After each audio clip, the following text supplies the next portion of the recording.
Na hii mtu hana adabu. Jana ametukana Raila Odinga.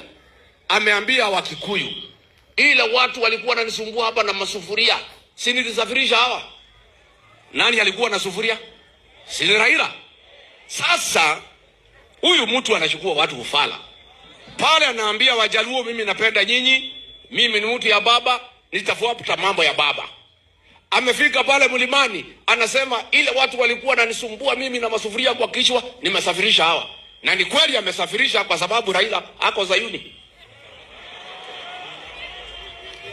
Ako Zayuni, hayuko Zayuni? Nani amesafirisha yeye? Nani amesafirisha yeye?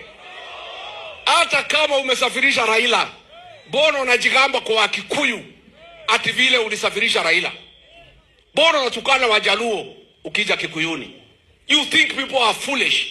You are playing communities against each other. Ukienda kwa Wajaluo unatukana Wakikuyu, ukifika kwa Wakikuyu unatukana Wajaluo, na unafikiria watu ni wajinga. Your time is up. Wakenya wamekujua, na mimi ninakujua zaidi.